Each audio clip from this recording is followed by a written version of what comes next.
सिंध में नवी जमात और उससे ऊपर क्लासों के लिए तालीमी इदारे कल से खुल जाएंगे। वज़ीर आला सिंध की ज़ेर सदारत टास्क फोर्स के इजलास में अहम फैसले कर लिए गए। कल से दुकानें रात 8 बजे तक खोली जा सकेंगी। आउटडोर डाइनिंग रात 12 बजे तक खोलने, साहिल समुंदर और सैलॉन्स भी SOPs के तहत खोलने का फैसला किया गया है। वज़ीर आला सिंध का कहना है कि तालीमी इदारों के अमले और तमाम दुकानों के स्टाफ के लिए कोरोना वैक्सीनेशन लाजमी होगी। 15 दिन बाद दुकानों के स्टाफ के वैक्सीन सर्टिफिकेट चेक किए जाएंगे। 2 हफ्ते बाद शादी हॉल्स खोलने, आउटडोर शादियों की इजाज़त होगी। इजलास में यह भी फैसला किया गया कि सूबे भर में मज़ारात जुमे और इतवार को बंद रहेंगे। वज़ीर आला सिंध ने अगले 3 महीनों में 1 करोड़ 80 लाख लोगों को वैक्सीन लगाने का हुक्म दे दिया।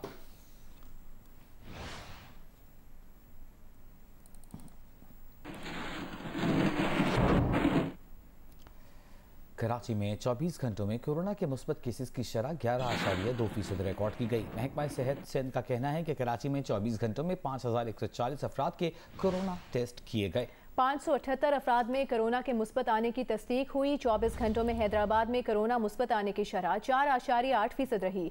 सिंध में कोरोना के मुस्बत केसेस की शरह 3.4% रिकॉर्ड की गई।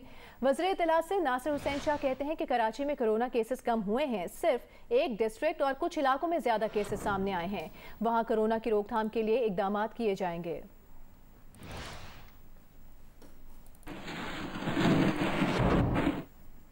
और अब आपको बताते हैं, वज़ीर आला सिंध और विफाकी वज़ीर असद उमर आमने सामने। वज़ीर आला सिंध का विफाक पर सूबे के साथ बराबरी का सलूक ना करने का इल्ज़ाम। कहा पंजाब को तरक्याती फंड्स दिए जा रहे हैं। पिछले 4 साल में सिंध को कोई नई स्कीम नहीं दी गई। लाहौर से सखर तक विफाक अपने पैसों से मोटरवे बना रहा है। उन्होंने कहा कि सखर से हैदराबाद मोटरवे के लिए कहा जाता है कि ये मंसूबा पब्लिक प्राइवेट पार्टनरशिप से बनेगा। मुराद अली शाह ने कहा कि जब वो कहते हैं कि सिंध को पानी कम दिया जा रहा है तो हम पर पानी चोरी का इल्ज़ाम लगा दिया जाता है। उन्होंने सवाल किया कि सिंध के साथ ये सलूक क्यों। तो शिकवा का जवाब शिकवा आना भी ज़रूरी था। वफाकी वज़ीर असद उमर ने वज़ीर आला सिंध को जवाब देते हुए कहा कि इमरान खान ने सिंध में 2 तारीखी पैकेजेस का ऐलान किया, जिसमें शहरी और देही इलाकों को कवर किया। वज़ीर आला साहब, आप सिंध की हुकूमत ज़रूर हैं लेकिन सिंध के अवाम नहीं। हमने सिंध की अवाम पर पैसा खर्च करना है। उन्होंने कहा कि अवाम पर पैसा खर्च करेंगे, सिंध की हुकूमत पर नहीं। पहले जो सिंध पैसा गया उससे सरे महल बने, डायमंड के नेकलेसेस बने। वज़ीर आज़म इमरान खान ने एक बयान में कहा है कि जब छोटे सरकारी मुलाजमीन रिश्वत लेते हैं तो शहरियों के लिए मुश्किलात पैदा करते हैं। आम शहरी रिश्वत की रकम को अपने ऊपर टैक्स तस्वुर करता है। वज़ीर आज़म का यह भी कहना है कि जब मुल्क की क़यादत और वज़रा करप्ट हों तो मुल्क दिवालिया हो जाते हैं।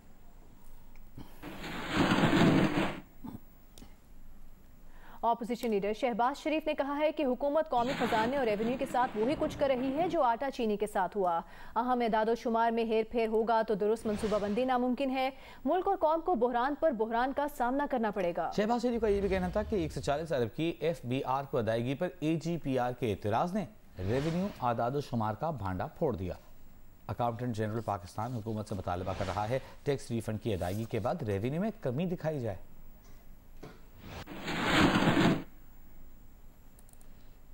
बिलावल भुट्टो जरदारी ने कहा है कि PTI हुकूमत महंगाई का इल्ज़ाम IMF पर लगाकर अपनी नाअहली पर पर्दा नहीं डाल सकती। भारत में कोरोना के दौरान महंगाई 4.29 और बांग्लादेश में 5.54% रही।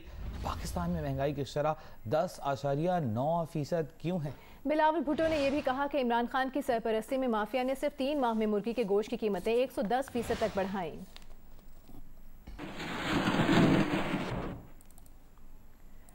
विफाकी वज़ीर हमाद अजहर ने कहा है कि समुद्र पार पाकिस्तानी वतन का असासा है। इस साल समुद्र पार पाकिस्तानियों की जानिब से भेजी गई रकूम पाकिस्तान की कुल बरामदात से ज्यादा होंगी। हमाद अजहर का कहना था कि नून लीग वालों की अक्सर क़यादत, कारोबार और औलाद समुद्र पार है, फिर भी नून लीग समुद्र पार पाकिस्तानियों को वोट का हक देने के खिलाफ अदालत में पिटीशन दायर कर चुकी है। मुस्लिम लीग काफ के मरकजी रहनुमा मोनस इलाही ने सियालकोट में नून लीग के रुकने कौमी असम्बली अरमुगान सुबहानी से मुलाकात की और लीगी रुकने पंजाब असम्बली खुश अख्तर सुबहानी की वफात पर इजहार ताज़ियत और फातिखानी की। मोनस इलाही का कहना था कि खुश अख्तर सुबहानी से देरीना ताल्लुक था, उनकी पार्लिमानी खिदमात को फरामोश नहीं किया जा सकता।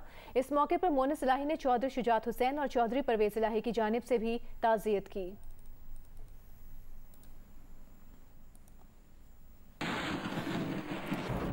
अजीम अदाकार दिलीप कुमार को सांस की तकलीफ पर मुंबई के अस्पताल में दाखिल कराया गया। भारतीय मीडिया के मुताबिक दिलीप कुमार को आज सुबह अस्पताल में दाखिल कराया गया।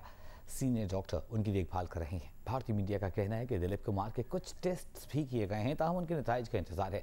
दिलीप कुमार की अहलिया सायरा बानो ने मद्दाहों से दिलीप साहब की जल्द सेहतयाबी की दुआओं की दरख्वास्त की है। दूसरी जानब दिलीप कुमार के तर्जुमान ने मद्दाहों से अपील की है कि व्हाट्सएप पर फैलाई जाने वाली अफवाहों पर यकीन न करें। दिलीप साहब की तबीयत अब बेहतर है और वो 1-2 रोज़ में घर मुंतकिल कर दिए जाएंगे। 98 बरस के अजीम अदाकार की तबीयत कुछ माह से नासाज है। उन्हें गुज़िश्ता माह भी अस्पताल में दाखिल किया गया था, जबकि 2 रोज़ बाद वो घर वापस आ गए थे। वज़ीर-ए-आज़म के मुआविन ख़ुसूसी जमशेद इकबाल चीमा का कहना है कि आइंदा साल ज़रई मईशत का साल होगा। पंजाब में कपास की बुआई का तकरीबन 90%, सिंध में 80% हदफ हासिल कर लिया गया। कपास की सूरत हाल बेहतर है। गुज़िश्ता साल के मुकाबले में पैदावार कहीं ज़्यादा होगी। मुल्क की तारीख में गन्ना, मकई और गंदम की सबसे ज़्यादा पैदावार हुई है। जमशेद इकबाल चीमा ने कहा कि ज़रई मईशत में 1100 अरब रुपए मुंतकिल हुए, जिससे किसान की आमदन में तारीखी इजाफा हुआ। लाइव स्टॉक की मद में अरबों रुपए की सरमायाकारी ला रहे हैं।